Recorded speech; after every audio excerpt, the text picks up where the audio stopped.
Olá, meu nome é Marcelo De Vita Greco e eu vou te mostrar o que você realmente precisa fazer para se tornar um empreendedor no mercado da cannabis. Um empreendedor que realiza projetos de mudança, um empreendedor que gera empregos e renda através da sustentabilidade, um empreendedor que sabe sua contribuição e está focado em fazer o seu trabalho dia após dia. Então fica comigo hoje e nos próximos dias que eu vou te mostrar como é possível adiar o fim do mundo através de um mercado sustentável e de uma indústria verde, assim como as mais de 100 startups brasileiras que já geram impacto, renda e empregos através dos seus empreendimentos. Tem também a história das mães empreendedoras que, a partir de suas experiências medicinais, desenvolveram seus planos de negócio e hoje lideram o mercado, sendo a maioria das empreendedoras desse nicho. Exatamente, este é um mercado para todos e você pode garantir seu espaço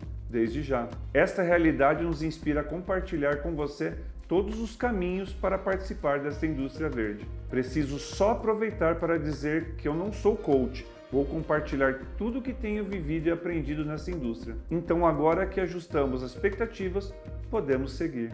Aliás, aqui vai uma dica que eu aprendi bem cedo nesse mercado.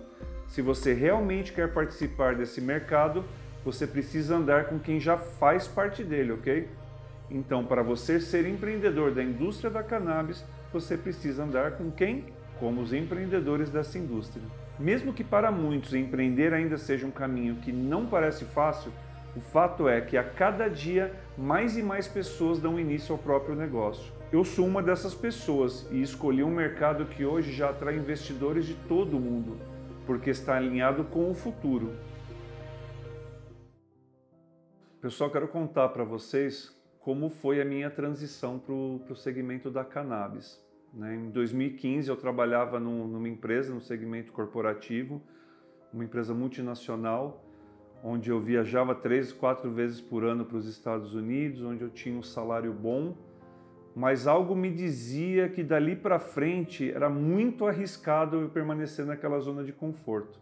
Todos os dias eu acordava, era um emprego legal, mas eu sempre me questionava, e daqui para frente, as coisas estão mudando. Eu estava numa época muito da transformação, da famosa transformação digital, que muita coisa tinha que mudar, O mundo estava mudando naquele momento e eu me sentia muito desconfortável, Mas tomar uma decisão dessas, eu casado, e aí que começam as histórias, Minha esposa tinha acabado de engravidar e eu poderia, naquele momento que eu estava tentando decidir o que eu ia fazer, a partir do momento que eu recebi a notícia que minha esposa estava grávida, eu podia ter desistido de tudo, Porque eu sabia que eu ia ter que fazer sacrifícios para poder continuar realizando esse meu sonho, Então eu tive a oportunidade, eu fui convidado por o meu primo, que hoje é meu sócio, meu companheiro de trabalho.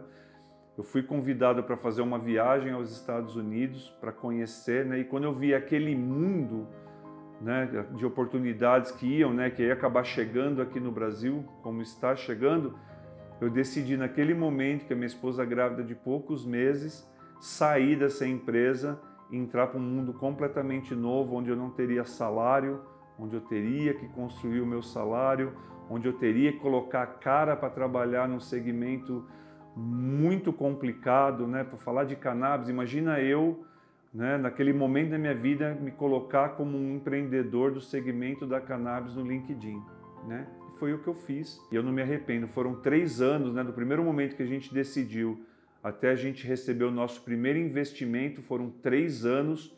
E eu vou dizer aqui, 3 anos muito difíceis da minha vida, mas que hoje compensam, cada momento, Está sendo muito compensado. Hoje nós recebemos já, nosso grupo recebeu 2 rounds de investimento e esse é um orgulho para mim, eu poder construir. Hoje eu sou um empreendedor do segmento e ao mesmo tempo um funcionário da minha empresa, onde eu consigo ter o meu sustento, não só como empreendedor e investidor no meu negócio, mas como um CMO, como um executivo, um diretor de desenvolvimento de negócios, onde eu preciso sim ter entregas e trabalhar de segunda a sexta-feira em horários até mais 13, 14 horas por dia para eu fazer o meu negócio acontecer. Então, assim, não foi fácil, mas hoje é muito recompensador, né? Eu estou muito feliz pela decisão que eu tomei. Hoje o meu filho está com 5 anos, né? Ele acompanha essa minha trajetória, né? Hoje eu tenho meus familiares com muito orgulho, né, do que eu fiz. No início foi um pouco assustador tomar a decisão, mas foi a melhor decisão que eu pude tomar na minha vida. Eu não recebi muito apoio no início dessa jornada. Todos criticavam, dizendo que esse era um negócio polêmico e que não daria nenhum resultado pelos próximos 10 anos. Na roda de amigos e da família, eu percebi as risadas e os comentários com desdém. Como no começo eu estava quebrado, minha esposa virou uma cientista de cartão de crédito para conseguir apoiar essa jornada e manter a casa de pé. Apesar das dificuldades, que não foram poucas, hoje colho frutos de ter me posicionado. Então eu vendi meu primeiro projeto. Nossa, foi incrível. A partir dessa primeira venda, tudo mudou. Eu finalmente vi que era real, que era possível, e isso deu um gás enorme na minha confiança. De lá para cá tem sido esta confiança e persistência e outras estratégias que possibilitaram todas as boas mudanças na minha vida. Para resumir essa história, de janeiro de 2016 a julho de 2021, meu time e eu construímos mais de 50 projetos na indústria da cannabis. Geramos empregos e renda para muitas pessoas, além de alavancar investimentos e exposição para toda a indústria. O que eu fiz para sair de uma zona de conforto para pioneiro em uma indústria bilionária?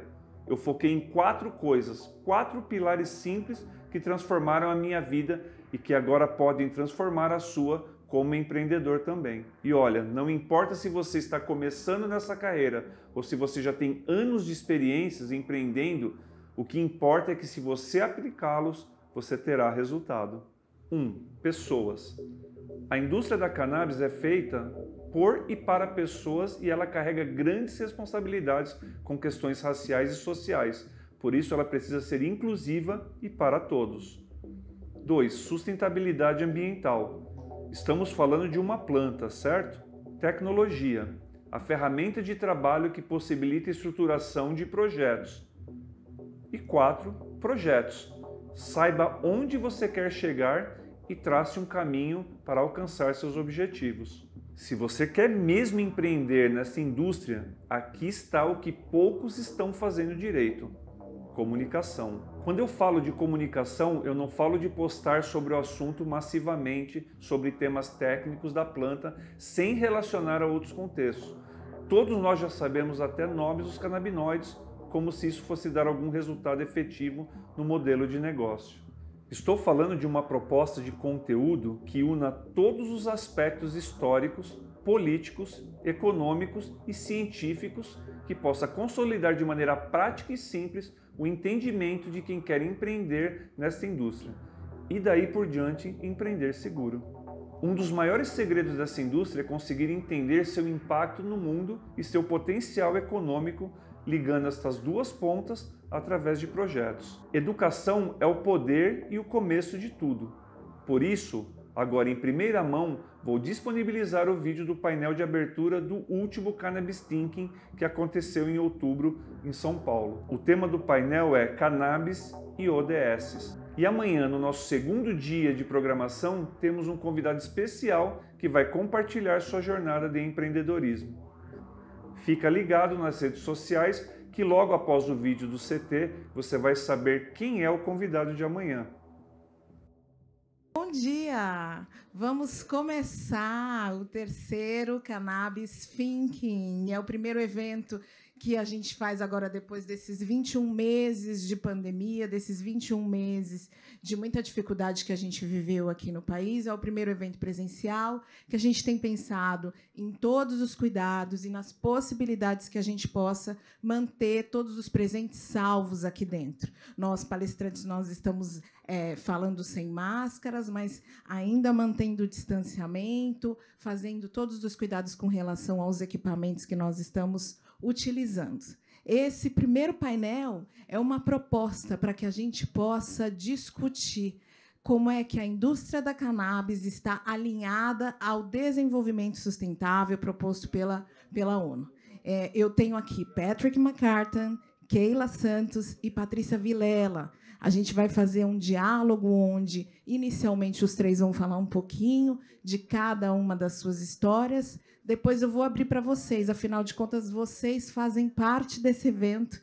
E aí vocês vão poder perguntar e a gente vai fazer uma conversa, um diálogo bastante interativo. Tá? Primeiro, eu vou pedir para vocês se apresentarem. Cada um fala em torno de uns 10 minutos. E eu quero começar pela Patrícia. Patrícia, por favor, bom dia. Bom dia, Cris. Muito obrigada por ter aceito o nosso convite. E eu quero começar a minha fala agradecendo a cada um de vocês que disponibilizou seu tempo para, nessa manhã, vir compartilhar com a gente essa alegria de estarmos juntos novamente.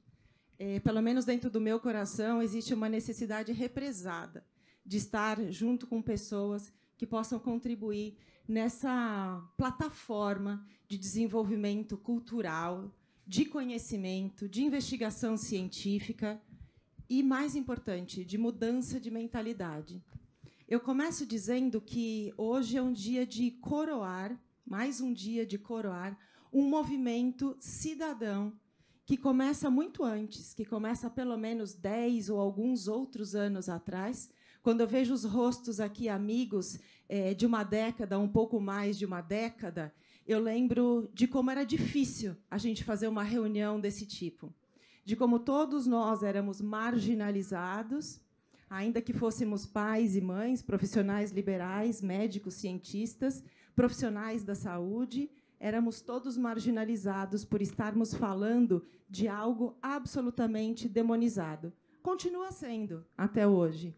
Mas hoje nós lutamos pela transparência e pela que a evidência e os dados científicos para que a valorização dos nossos médicos, dos nossos cientistas, da nossa comunidade terapêutica, dos nossos profissionais liberais, operadores do direito, possam cada vez mais ter o seu lugar de fala, as suas defesas de tese, de mestrado, de doutorado. Eu já vi o doutor Emílio por aí, falando de como é difícil, inclusive, ser um operador do direito, para que saiamos de um legalismo e possamos operar dentro da legalidade.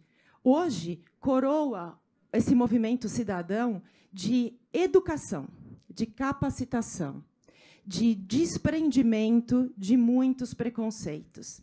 E isso foi pautado ao Congresso Federal. Quantos de nós não presenciamos as audiências públicas, em que mães e pais constrangeram pedagogicamente o coração de muitos brasileiros, onde profissionais constrangeram pedagogicamente o coração de vários legisladores? É isso que nós estamos fazendo aqui hoje, marcando território, ganhando espaço, confraternizando conhecimento, para que o Brasil deixe de estar à margem das discussões de uma cultura canábica, de um conhecimento científico, trazendo à memória que, em outros tempos, nós já fomos tão protagonistas e tão pioneiros. Em outros tempos, nós já tivemos Dr. Carline, junto com o Dr. Mechulan, levando esses conhecimentos, abrindo portas. Em outros tempos, nós já tivemos governos quebrando ideologias, fazendo genéricos. Em outros tempos, nós tratamos da AIDS como nenhum outro país tinha feito. Portanto, eu trago à memória a minha e a de cada um aqui, assistindo a esses encontros, de que o pioneirismo ele pode estar um pouco longe da nossa história, mas ele pertence à nossa história. O protagonismo pertence ao brasileiro, ainda que nos dias de hoje ele não esteja necessariamente na nossa política pública. Mas se tem uma coisa que caracteriza esse povo, é a sua resiliência. A resiliência e, por que não, a fé. Eu falo de um ponto de vista criacionista. Eu acredito que tudo foi criado e, portanto, esta planta também foi.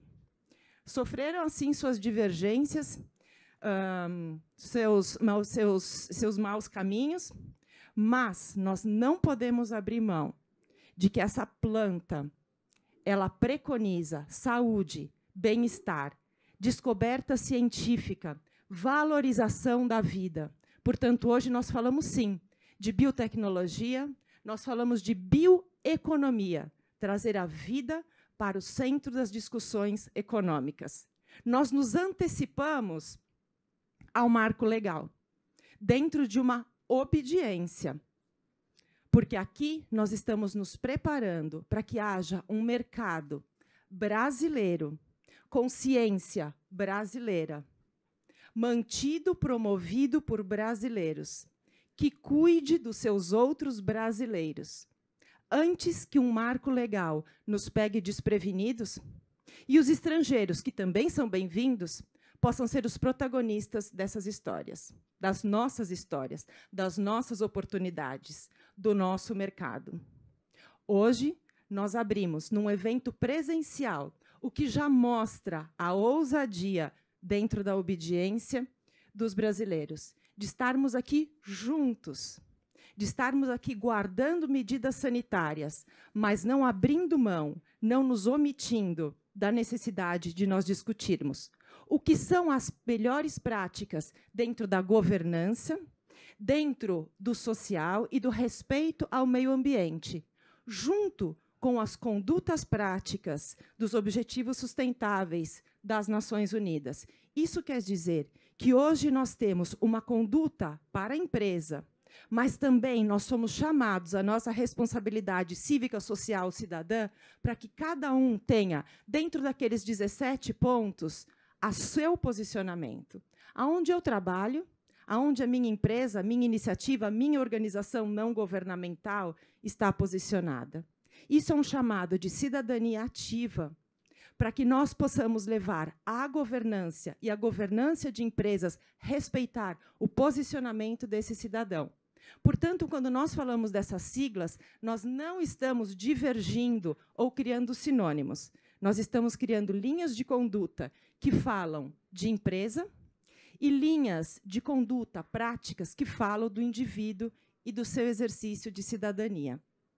Eu queria convidá-los a fazer esse exercício que eu mesmo tenho feito, aonde eu e a minha iniciativa estamos, aonde o Brasil precisa estar, aonde as grandes empresas, que todas vão precisar fazer um exercício enorme para se posicionar, e aonde o mercado que nós queremos criar já pode nascer assim, na sua gênese, respeitando o meio ambiente, respeitando a cidadania, respeitando a preservação, como nós fazemos, aonde nós fazemos, quando nós fazemos. É disso que se trata os objetivos sustentáveis, é disso que se trata as práticas de governança, de sociabilidade e de respeito ao meio ambiente. Nós não poderíamos ter a melhor oportunidade de falar de cannabis e cânhamo dentro dessas condições, dentro dessas linhas de prática, de vivência e de convivência. Mais uma vez, eu quero agradecê-los, porque eu, junto com o meu marido, Ricardo, e o Daniel, sentados ali, recebemos todos vocês na nossa casa, no Cívico. Portanto, sintam-se muito bem-vindos, muito bem acolhidos e voltem. Essa casa é uma comunidade de empreendedores cívicos socioambientais. Essa casa é o Hub Canábico do Brasil. Obrigada.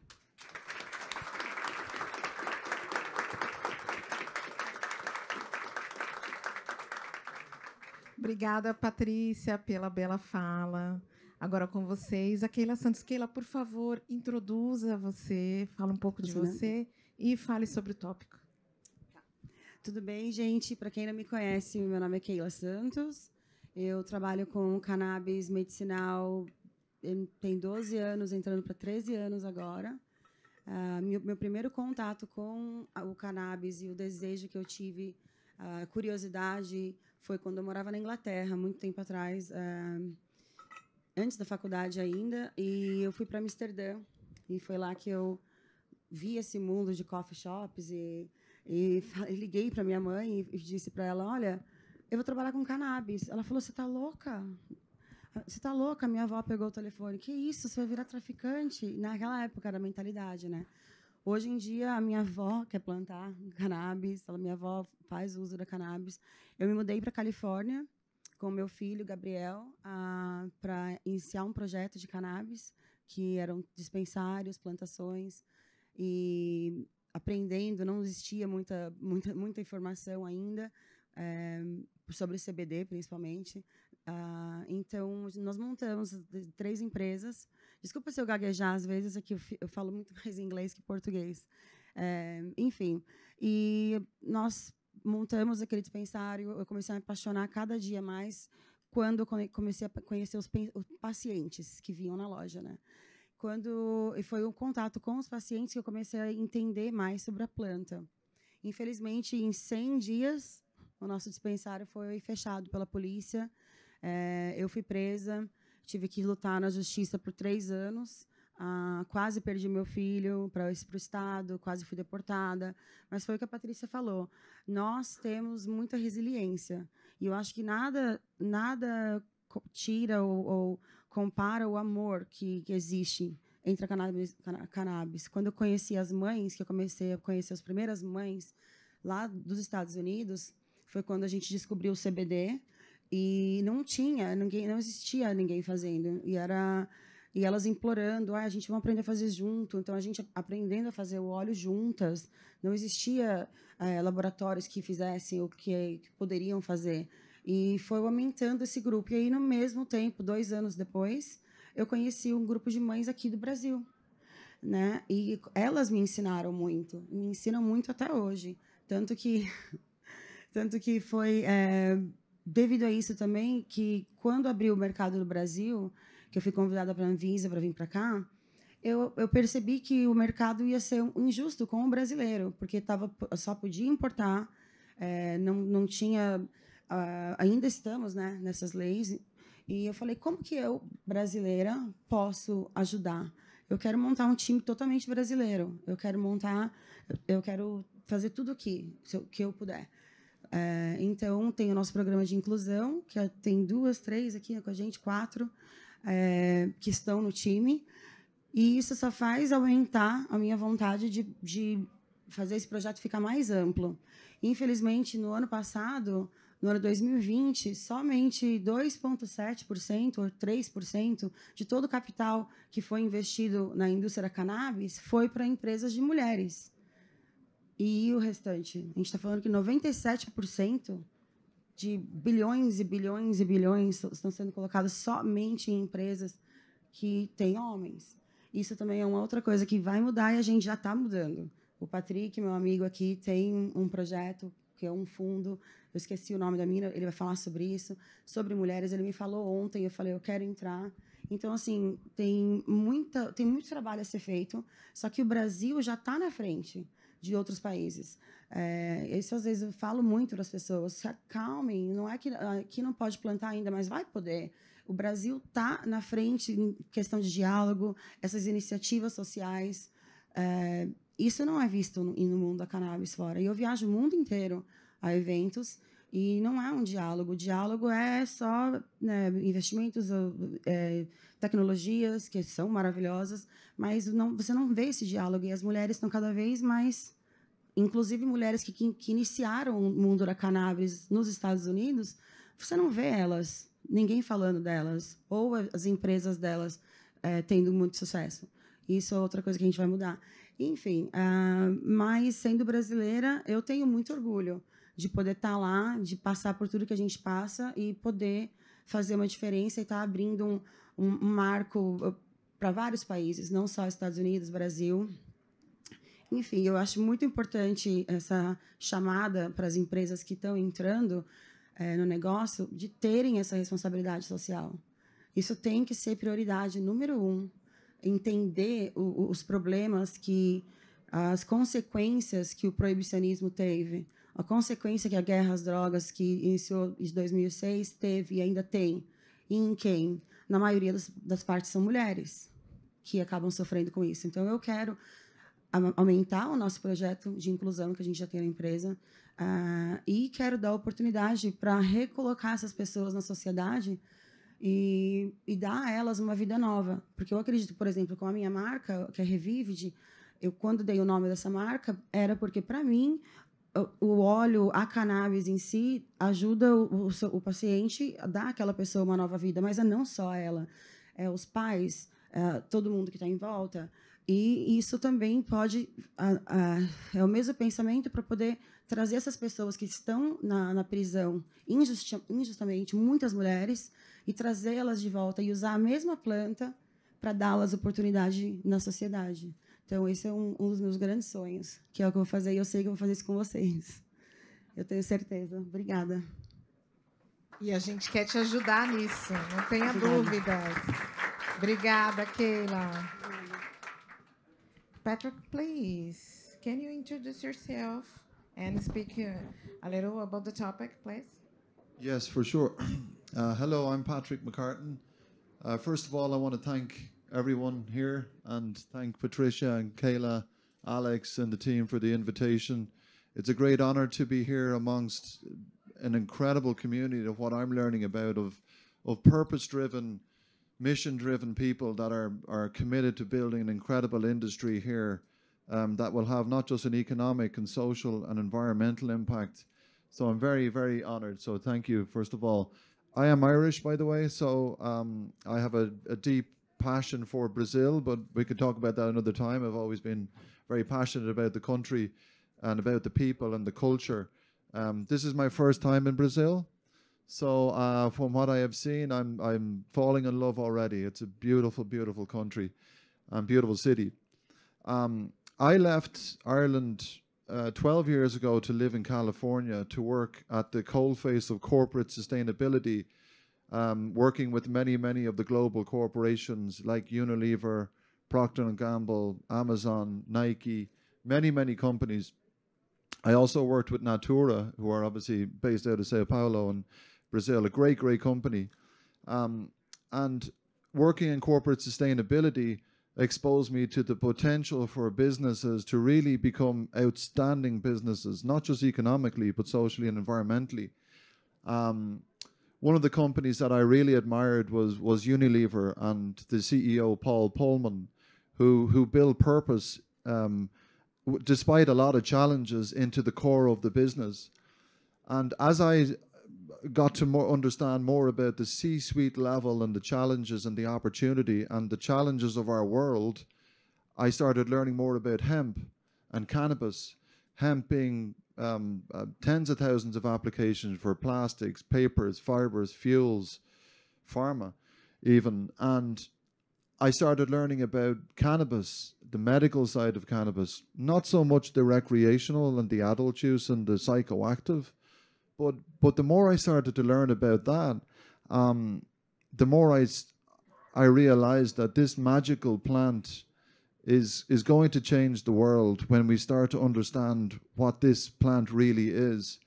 And obviously, being in America, I've been exposed to the wrongs that have happened. Many black and brown communities there through prohibition, and I think that's been the same all over the world. Actually, I think many deprived communities have suffered as a result of that, and particularly women have suffered as a result of that.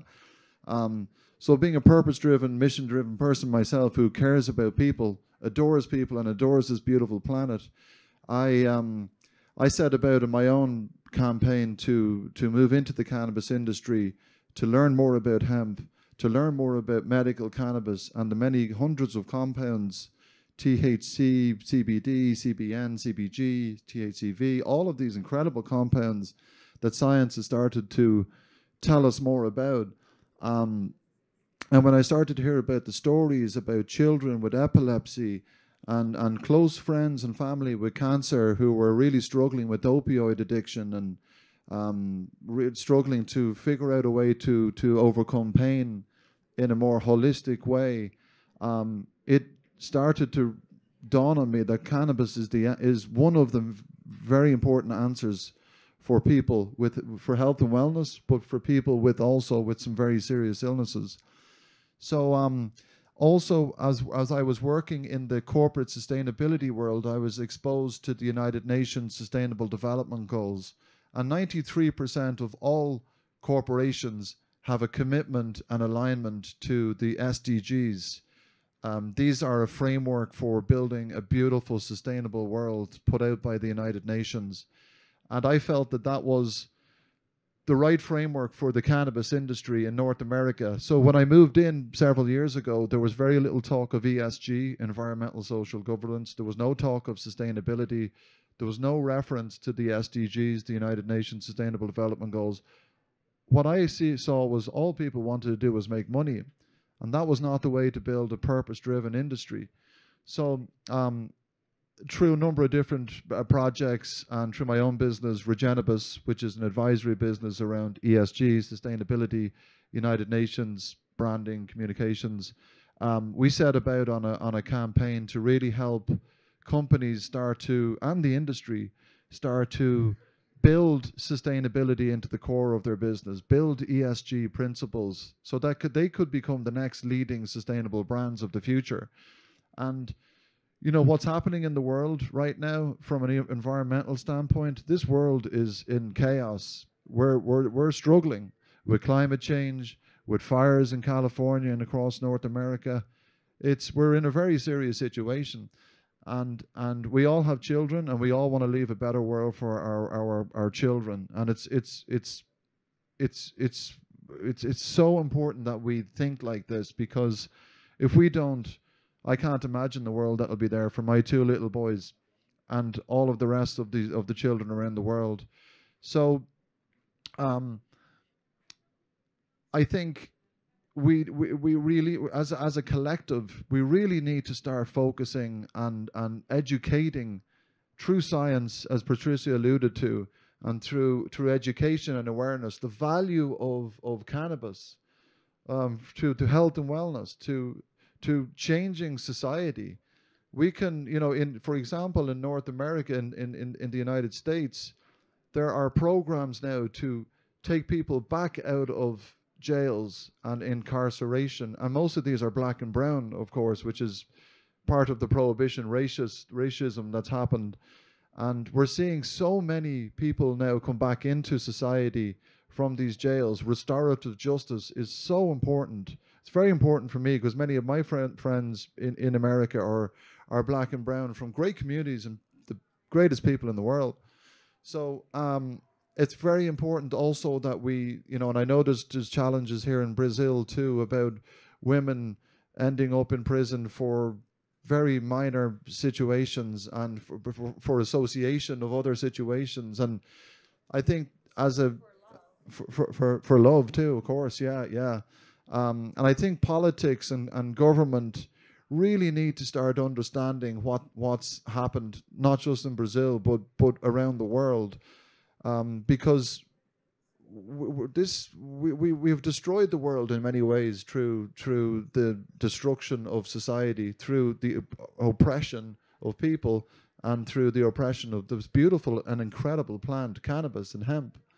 So that's been my journey, and we are taking this level to the United Nations through a number of events that we are doing with the United Nations.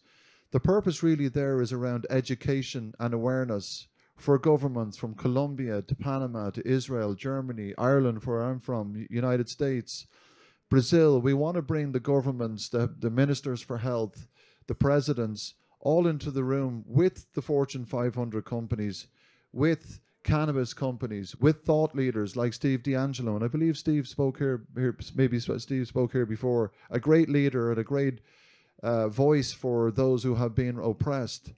And so that is one of my goals, is really to bring the conversation into room, to talk about this. What's the social impact? What do we need to do to build out a really incredible industry? Diversity, equity, inclusiveness, the new frontier of medicine, the impact from sustainable packaging through hemp, the economic prosperity that we can all have in a level playing field, not just for a small amount of people, but for all communities and all people. There's a great opportunity here. And that's why we need to be having this conversation here. And I'll just say one more word before we go into the rest of the panel. I think what I've seen from Brazil and what I've been learning from the community here, it's building from the grassroots up. And when I've seen some other countries where they build from top down and focused only on the economics, it's crashed. Canada, for example. All they wanted to do was focus on valuations of companies and driving the economics. And of course, that was not a sustainable, regenerative model.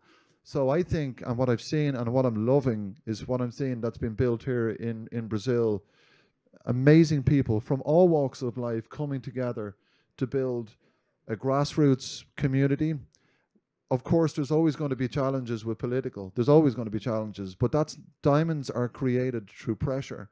And this is a great opportunity to create a diamond industry that will disrupt every single industry, by the way, every industry. And I'm very honored here to be part of this conversation. And again, thank you again for the invite.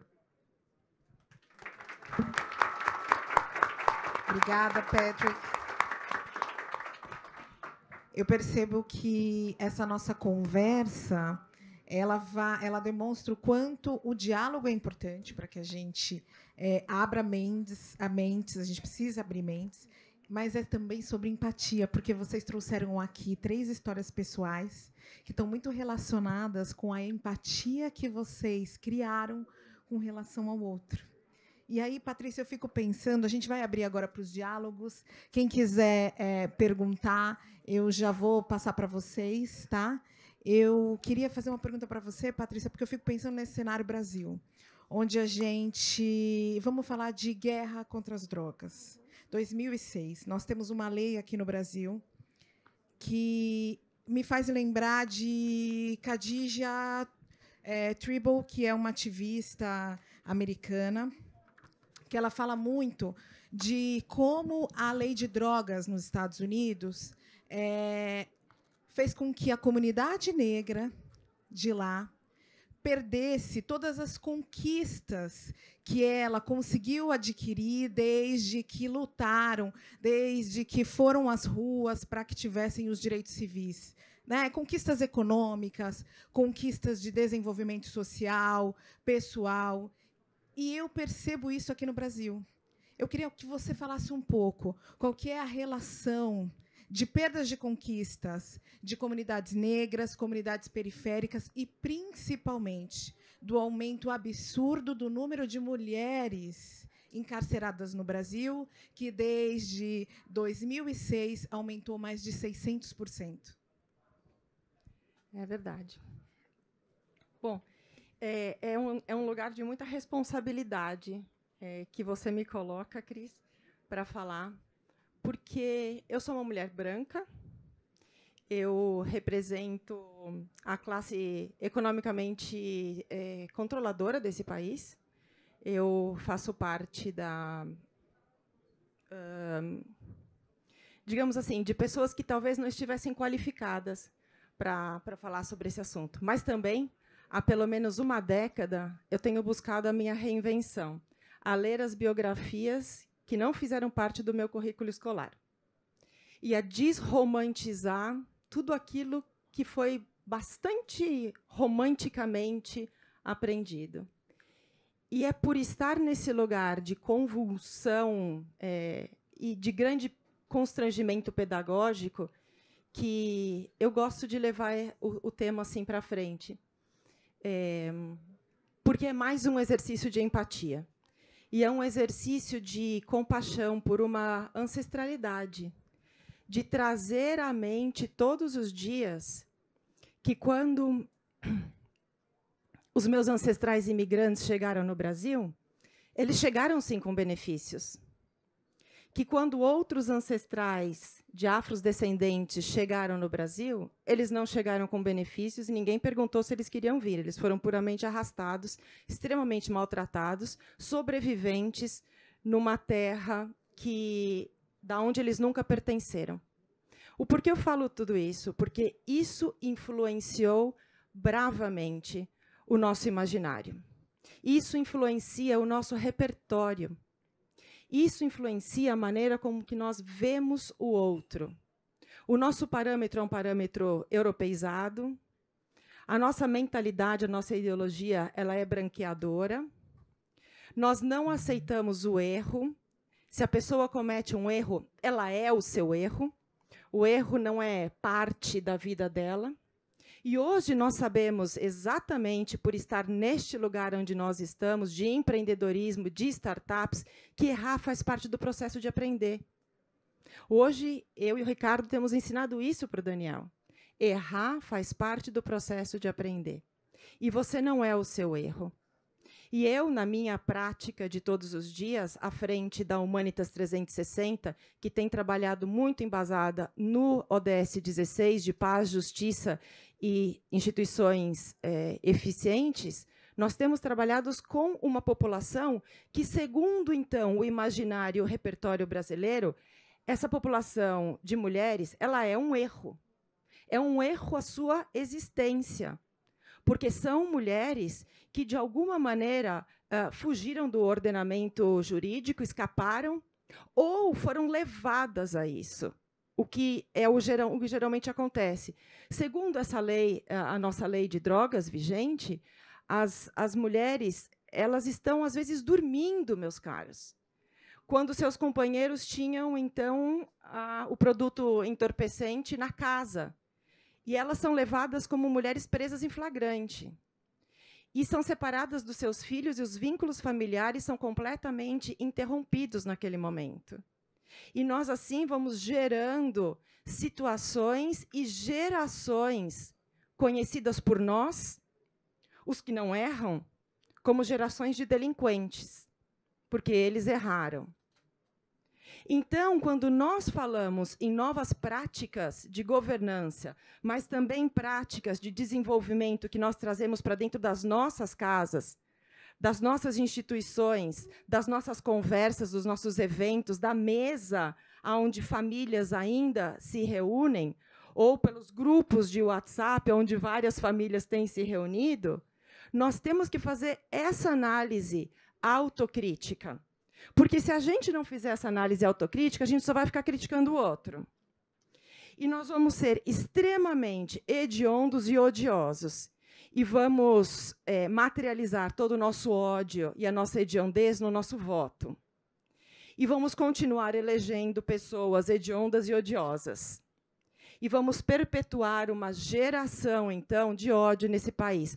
Quando nós podemos e devemos fazer essa análise crítica do nosso ser, do nosso eu, do nosso fazer, do nosso estar, para olhar para o outro e se dispor a fazer alterações nessa política pública. Nessa política pública que tem prendido. Por quê? Porque a mentalidade do legislador é proibicionista. Porque a mentalidade do brasileiro, ao mesmo tempo que ele é resiliente, ele também é bastante resistente a mudanças. E quantos de nós não vimos isso nos depoimentos das audiências públicas? Uma resistência ideológica que quer anular todo o conhecimento, investigação, evidência científica, dados incontestáveis. Mas quem somos nós? Nós somos aqueles que podemos mudar isso. Nós somos aqueles que temos que pautar próximas eleições com esta pauta, com esta temática. E, assim, incidir na política pública, para que não tenhamos mais de cada 3 presos, 2 serem negros ou pardos. Espera um pouco, então. Nós concordamos com a ideologia do branqueamento europeia, de que, então, negros e pardos têm uma deficiência neurológica de formação? Porque mais cedo ou mais tarde é isso que se verifica no nosso preconceito. E dentro dessa marginalização, nós só nos mantemos mais colonizados do que nós já fomos. A ciência mostra que o colonizado, ele é bestializado. Só que todo bestializado, ele se torna bestializador. Então, hoje, nós somos bestializadores de uma população brasileira enorme, que foi marginalizada e que continua sendo marginalizada, porque esteve à margem da educação, esteve à margem da saúde pública, esteve à margem do transporte público, esteve à margem da localidade geográfica. E marginalizamos também substâncias que, por um lobby, por uma indústria concorrente, foram veiculadas Marginalizados, então, consomem estas coisas. Não marginalizados não consomem estas coisas. E esse produto nos foi passado com uma programação mental muito forte na nossa cultura. E hoje, mais do que nunca, quem sabe, nós temos visto isso a olhos nus. Mas também hoje, mais do que nunca, nós temos visto um movimento cívico cidadão fazendo resiliência a isso. Resistindo, mas não resistindo à ideologia, resistindo à ideologia ao modo de pensar. Para isso, nós precisamos trazer essa conversa para dentro das escolas. Nós precisamos trazer esta conversa para dentro dos nossos parlamentos. Lançamos recentemente uma frente parlamentar. Existem, sim, homens e mulheres públicas querendo fazer parte deste movimento.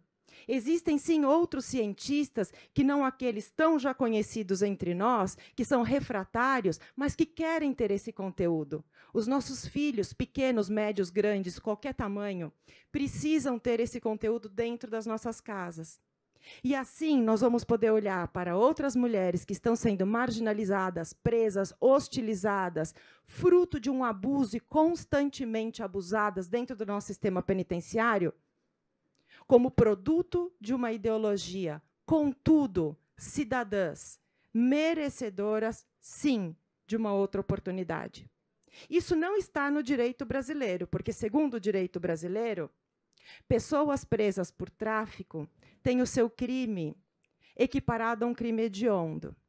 E eu quero que vocês se pasmem como eu me pasmo toda vez que eu penso nisso.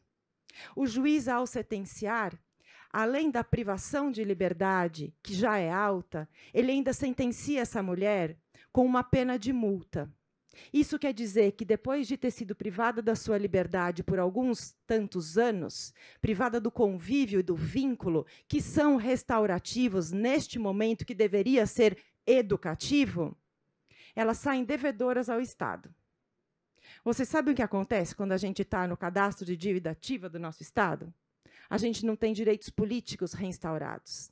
Esta mulher não terá seu título de eleitor, não terá sua carteira de trabalho. Esta mulher não é absolvida pelo mercado laboral.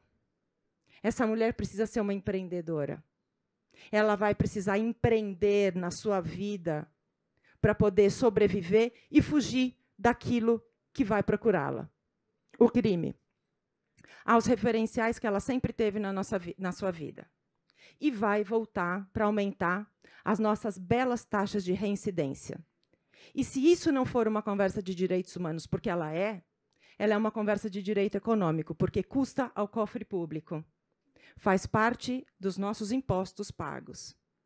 E se nós não vemos os nossos impostos aonde nós queremos, nós vamos ver os nossos impostos aonde nós nem sabíamos que eles estavam. Por isso, nós precisamos, sim, que novas práticas sociais de governança e de meio ambiente estejam coordenadas com outras regras de conduta de cidadania para uma mudança de pensamento e um não a essa ideologia de branqueamento, a uma ideologia que tem feito castas dentro da nossa sociedade.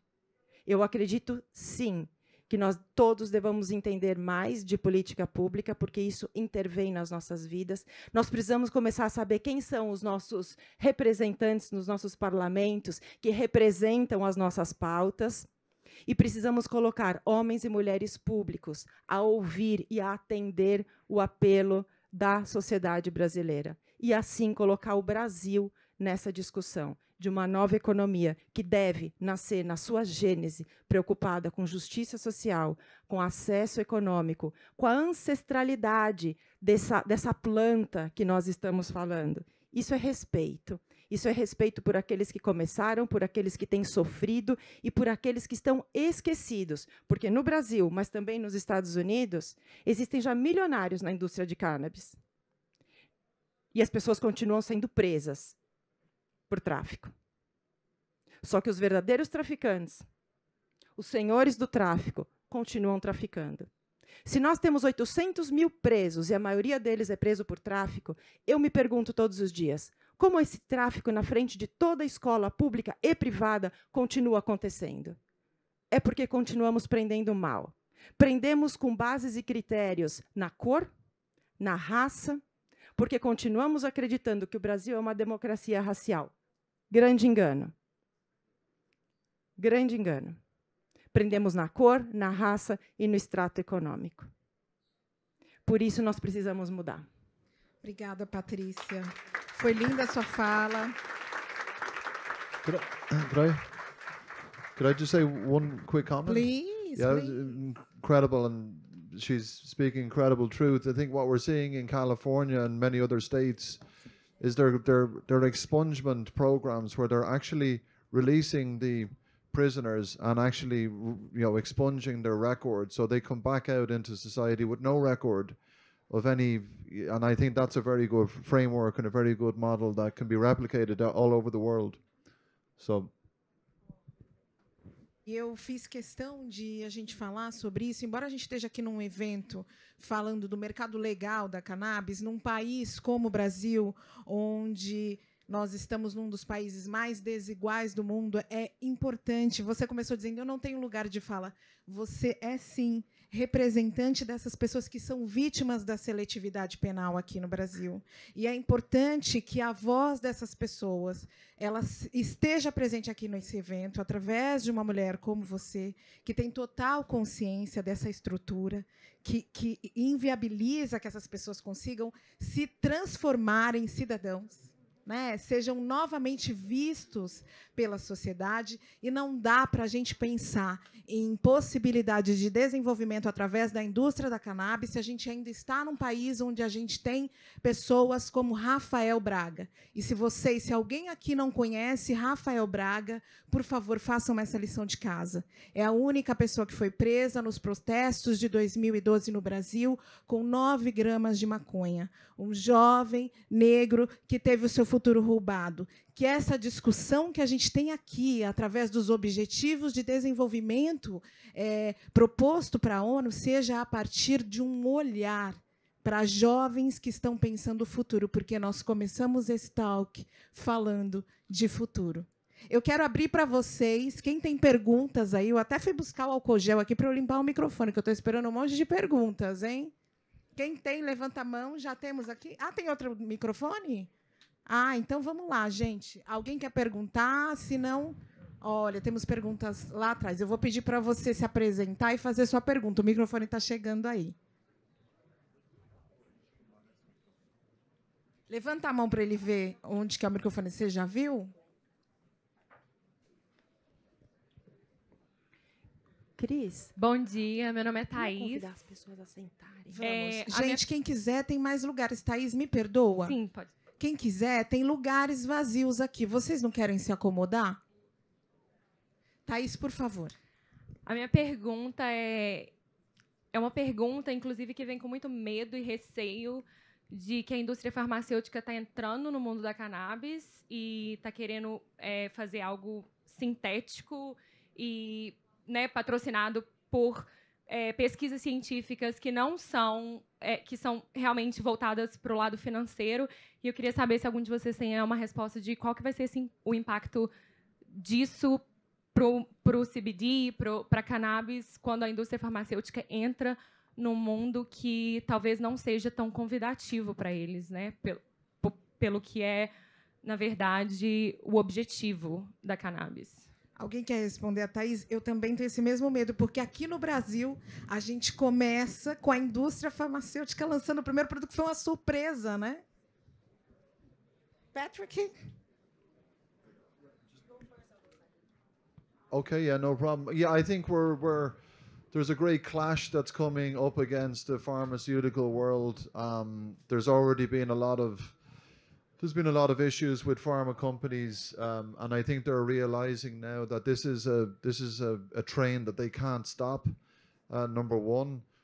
Number two, I think with synthetics, there's a number of really cool, innovative companies that are coming out of California that are building out synthetic CBD, synthetic CBG. So they're bypassing the whole process of cultivation and extraction, which in a way is quite sustainable in many ways. Now, science will only, and time will only tell us just how impactful these particular compounds are when they're synthetically made. But I'm very excited by that type of innovation, and that's what we need in the industry globally. I'd be happy to make some introductions to some of the synthetic companies in California. We've been speaking to a few of them around there. There's a great sustainability story there, but I think, you know, at the end of the day, about pharmaceutical industry, who cares about them? Because at the end of the day, they've destroyed so many lives through opioid addiction. They've made trillions of dollars and absolutely destroyed so many lives. It's unbelievable.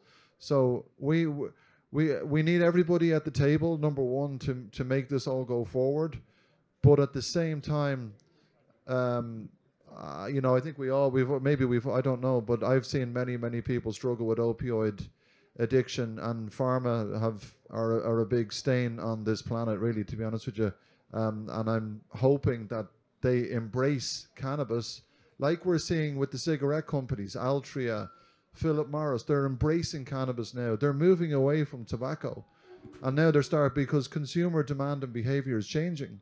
People are demanding more opportunities for healthy options, whether it's pain management through cannabis, or whether it's smoking a hemp cigarette that's not going to cause cancer in some time. So it's a great question. I'll be very happy to talk to you afterwards about that. Patrick, eu quero aproveitar e já te perguntar como é que a gente vai fazer.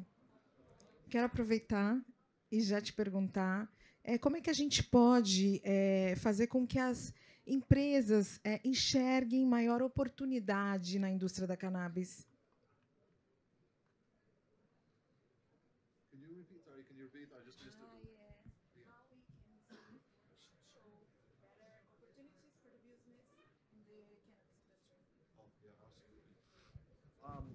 Well, first of all, I think every company building in the cannabis industry should be building in a sustainable way, with sustainability, and actually moving beyond sustainability to regeneration, because sustainability hasn't done very good, to be honest with you. So I think building regenerative models into the core of the business, purpose into the core of the business, is really important. Number two is about building leadership and governance and diversity, equity, inclusiveness. So it cannot be it shouldn't be an all-white male-led company.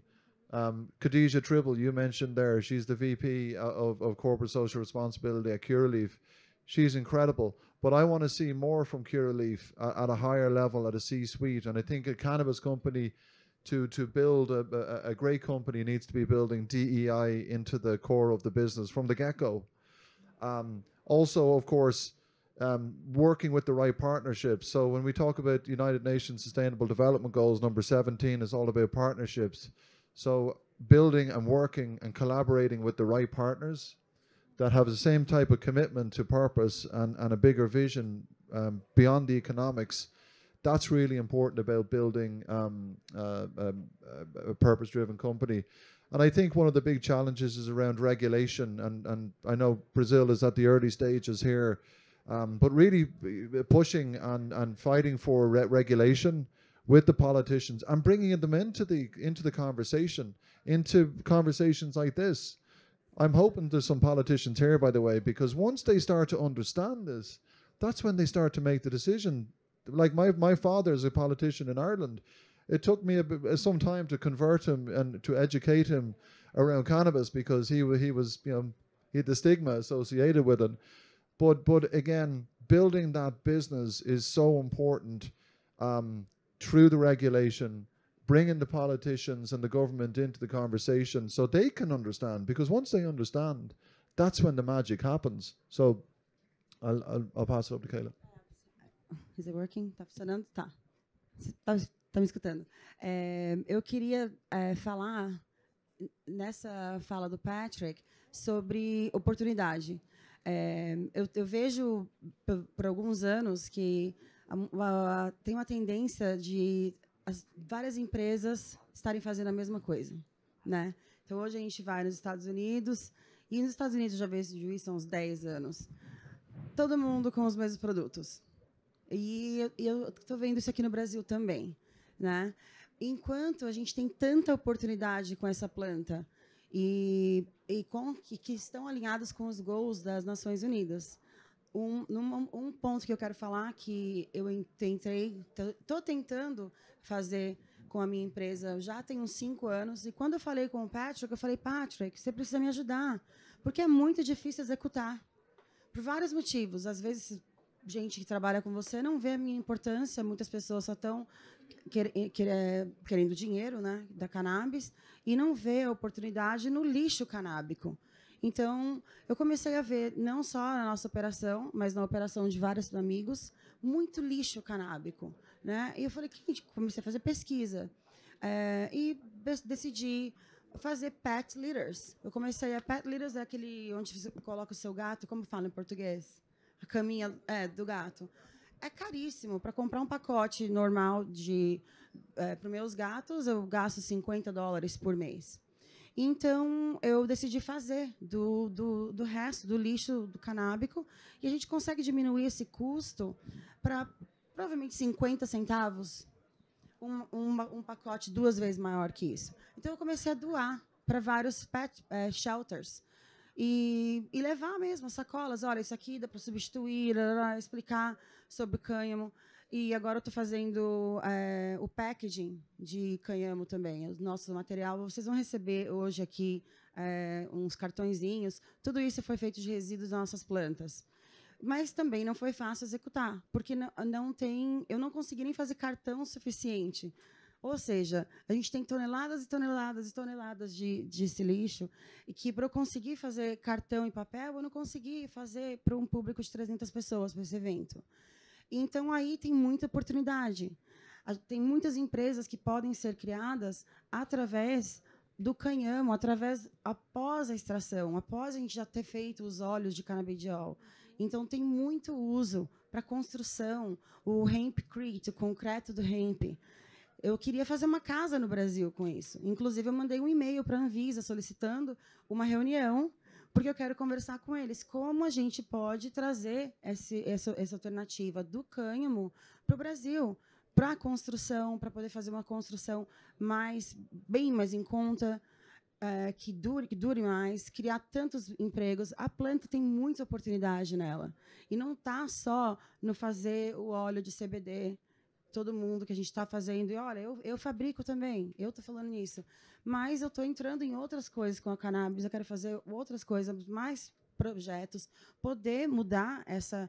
Como assim uma mulher sai da cadeia e não pode ter uma carteira de trabalho? A gente devia estar protestando isso, não sabe? Pode votar, né? Não Pois, pode votar. Pois é. Eu fui presa nos Estados Unidos. Eu não tenho vergonha de falar o que aconteceu comigo. Já tentaram me silenciar para eu não falar a história, porque eles tinham vergonha de que isso ia afetar com a imagem perfeita deles. Mas isso aconteceu comigo, eu não vou me silenciar. E eu penso muito, quando aconteceu comigo, será que eu não estou lá e não perdi meu filho porque eu tenho essa cor? Talvez se fosse a minha prima, que é negra, Vânia, ela estaria lá até hoje e o filho dela teria sido foster care. Então, eu tive aquele privilégio, eu senti aquele privilégio e eu voltei a trabalhar. No dia seguinte, eu já estava trabalhando. Só que aí o juiz me colocou num probation. Ele me tirou da cannabis por 3 anos. Eu fui numa corte para assinar papéis e ele falou, Keila, você está proibida de trabalhar com cannabis por 3 anos. Não tirou minha carteira de trabalho, mas falou isso. Eu escutei ele? Não. Eu continuei trabalhando do Starbucks. Desobediência cívica. E continuei. Mas, assim, não é um cenário bom. Muitas mulheres fazem coisas por amor, né? Por estar apaixonada e acaba sendo presa por amor. E aí, depois, na hora que ela sai, ela não tem uma oportunidade, sabe, de estar ali. Eu quero dar oportunidade para essas mulheres. E esse programa... E essa Anja aqui que eu conheci, que eu falei, gente, vocês estão mudando minha vida, porque é muito difícil executar tudo isso sozinho. E lá nos Estados Unidos, esse não é o diálogo, essa não é a prioridade. Sabe, você dá uma risada na sua cara. Já teve muita gente que deu risada na minha cara, ou me zombou, ou até pensou, você não sabe fazer matemática? Então, assim, tudo bem, são pessoas que eu não sei se vão estar aqui conosco daqui 10 anos, porque esse tipo de mentalidade não vai para frente. E eu queria só dar falar sobre a pergunta da Thaís, sobre a indústria farmacêutica. Não é tão ruim, sabe? Por exemplo, quando a Epidiolex conseguiu registrar o remédio deles, lá nos Estados Unidos, quando eles fizeram um estudo no Texas Children's Hospital, teve um buzz muito grande, muita gente da indústria criticou, odiou. Eu achei aquilo ótimo, porque foi através disso que abriu para a gente poder fazer o mesmo. Se eles estão fazendo um remédio sintético que não tenha qualidade, que possa queimar a garganta das pessoas, com ingredientes, isso é eles. Só que isso dá a oportunidade de agora, empresas como nossas, ou de vocês, ou futuras empresas, de bater na porta lá do FDA e falar, olha aqui, eu tenho essa universidade, eu gostaria de fazer esse estudo, e colocar um produto na farmácia que é um produto responsável, ter uma empresa que se preocupa com o mundo, que tem uma agricultura de regeneração. A cannabis é, sim, uma droga que é uma porta de entrada para outras coisas. Toda vez que eu escuto isso, eu concordo. Eu falo, realmente ela é. Vai abrir portas para muitas coisas, inclusive para a gente ajudar a agricultura. A agricultura nos Estados Unidos é podre. O solo, para você encontrar um solo, para você conseguir plantar organicamente, é tão difícil, porque o solo está tão contaminado por gerações e gerações. A cannabis sendo regulada da maneira que deve ser, com o plantio orgânico, a gente vai estar revolucionando esse sistema de agricultura que estava machucado.